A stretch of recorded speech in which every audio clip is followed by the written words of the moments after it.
Sleeping Beauty. I'm a girl in my mid-20s. A few months ago, my brother and I were both in the hospital, a room apart from each other. One night, I wake up and hear something going along in the hallway.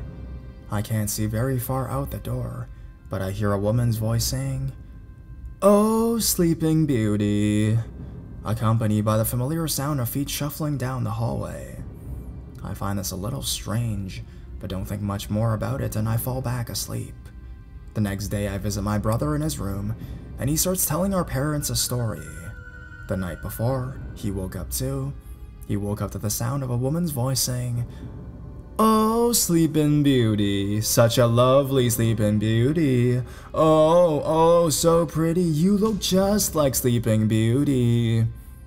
The voice continues to murmur about Sleeping Beauty for what seems to be a very long time. The voice is coming from my room. Then a woman appears in his doorway. Very slowly, she shuffles across the room towards his bed. My brother is hooked up to 2 IVs, one in each arm. He also has a fresh set of stitches across his abdomen. He can't go anywhere. The woman is very close now. She's wearing a headscarf. He can't see her face well. He tries to remain calm and asks, "Can I help you?" She doesn't answer. She's by his bedside now.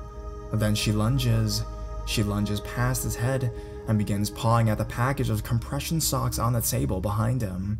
She scratches at the plastic over and over and over, as if she likes the sound it makes. Then a nurse comes in and gently leads the woman away. "This isn't your room, honey," the nurse says. "Let's go back to your room, okay?"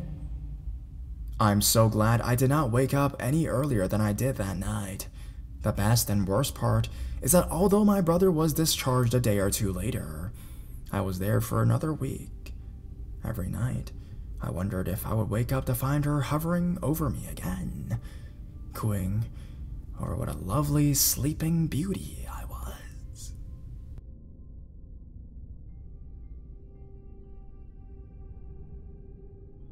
Avoid late-night bathroom runs. Firstly, let me say that I am a 15-year-old girl, and I really enjoy listening to these kinds of stories. Well, I did before this happened. I also suffer from a mild case of insomnia and am often left alone at night. It was a typical Wednesday night. I was the only one awake in the house, my parents and brother having gone to bed long before this happened. It was almost 3 a.m., and I decided that I should go to bed. Normally, I would just shut down my computer and turn off my light, then go to bed. But I was on my period and had to brush my teeth anyways. I took my computer with me and left my bedroom light on, before heading to the bathroom.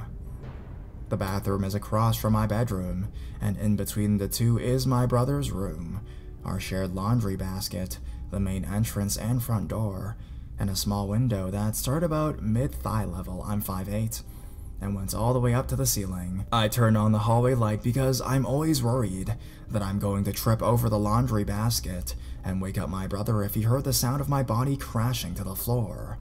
So I got to the bathroom, did my business, and just as I finished washing my hands, I heard a small click sound from out in the hallway. I froze. It sounded like hallway lights was being switched off. I was the only one awake. I hadn't heard anything other than the one small click, so I know that it's not my brother, because not only would he have yelled at me through the door, but also because his bedroom door gives a very distinct sound when it's opened and his door just naturally closed until propped open, which it wasn't when I walked by. I didn't move. I couldn't. I waited and listened for any other sound, any sign of movement.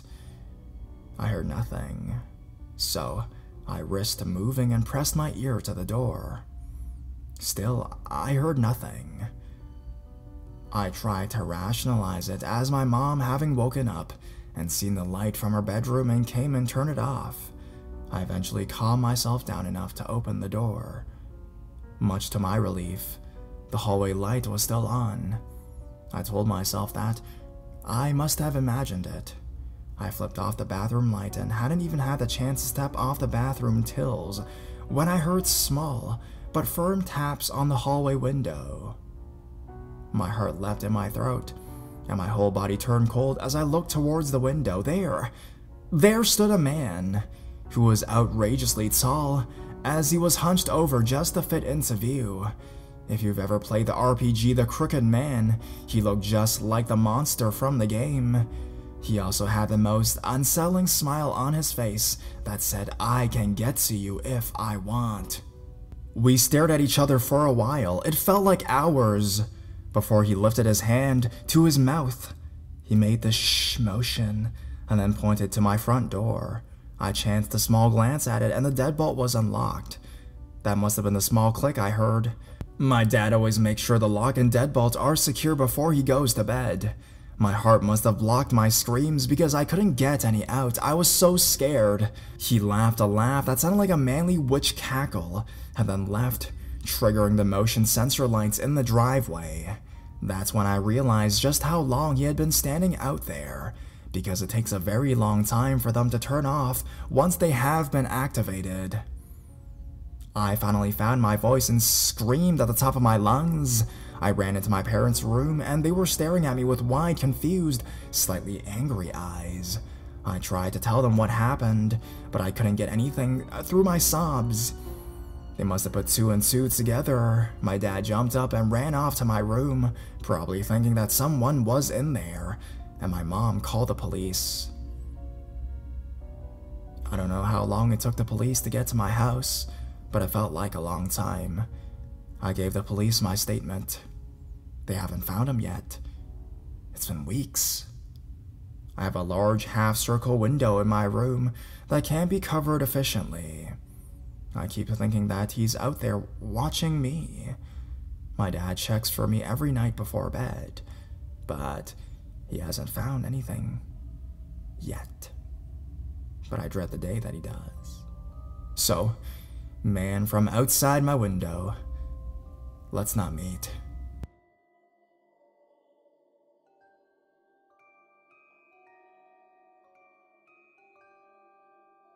Waking up. Nearly 10 years ago, I lived on the upper floor of a townhouse with my then boyfriend. There were 2 apartments upstairs, one being ours and 2 downstairs. We got a new neighbor across the hall named Jacob. It was clear from the start that he had some mental issues, and according to his family members, he would refuse to take his meds. It started tamely enough, with him blasting his music at random hours to drown out the voices he was hearing.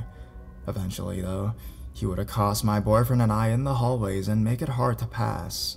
He would cut the cable wires in the building because he thought we were spying on him through there, and randomly freak out on us. Then, he started confusing me with an ex-girlfriend of his. Every time I would come home, he would stand at the top of the dark stairs saying, "Brenda? Brenda?" And I would be so scared to go up into my apartment. But the worst was one morning I was home alone. I had slept in, soothed by the sound of the rain. I woke up, and directly across my bed, perched on the roof outside my bedroom window, crouched Jacob, staring in my window in the rain. He was staring so intently right against the glass. I was terrified. I called my boyfriend, who called the cops, and it took them nearly 2 hours to get him to come down from the roof in the rain. We moved soon after that, but I will never forget how terrified I was to wake up to the sight of a crazed man outside the window across from my bed.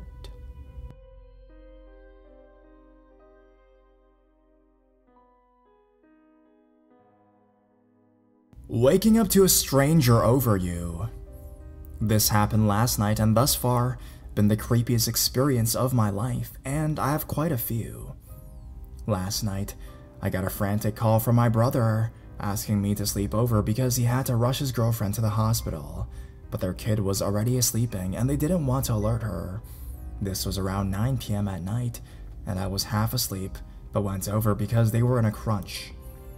They left the hospital and everything seemed quiet.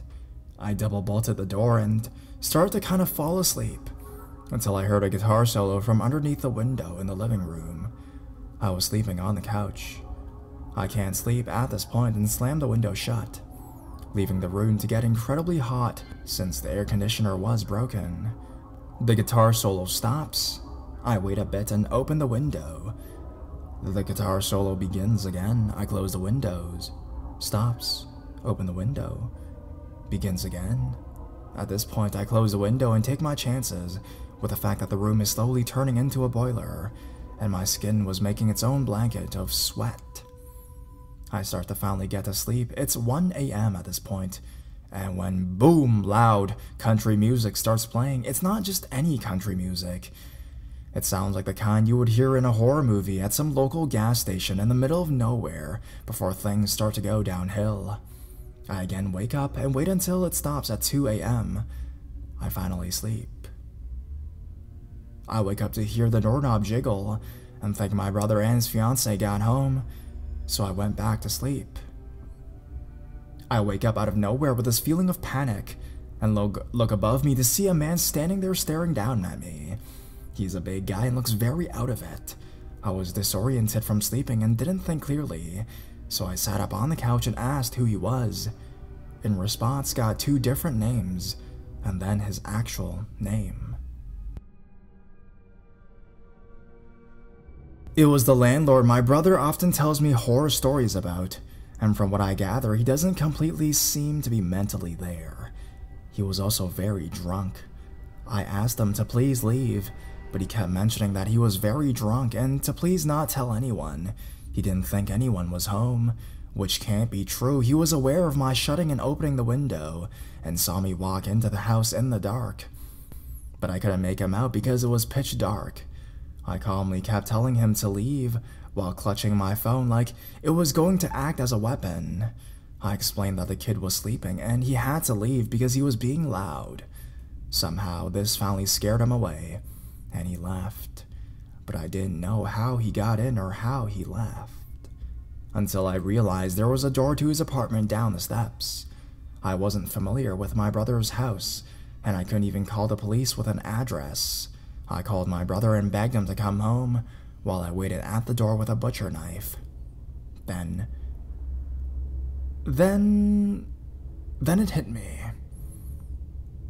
This guy, from what my mom has told me, was always overly interested in their kid, and my mom always found it uncomfortable. He was coming into the house to make sure I was sleeping, and he was going to go into her room. That's what my gut feeling says. When my brother got back, he woke up the kid and got her ready to go with him to the hospital, and was shaking. He was so upset. He told me that he called the landlord at 1 a.m. to tell him I was sleeping over, just to watch the kid for them. This guy knew I was there and that the kid was there. He was very drunk, and I'm not sure what his plans were. When we all walked outside, he was in the dark and said hello to the kid in the creepiest voice ever. I was still in panic and booked it towards the car, but he stumbled after me and asked me how long I've been dating the kid. Like, she's 5, and I'm a 26-year-old woman. What the fuck? Who says that? I jumped in the car as soon as my brother finished buckling her in, but my brother decided to start a fight with the guy, and I had to scream at him to get in the car. So I'm back home and plan to never go back to their apartment again. But I'm deeply concerned that this guy is living underneath them, and somehow has access to the kid. She is very shy and timid to make it worse, so I'm very worried about her. I wasn't scared for myself, but had a gut feeling he was just making sure I was asleep on the couch to go down the hallway to her room.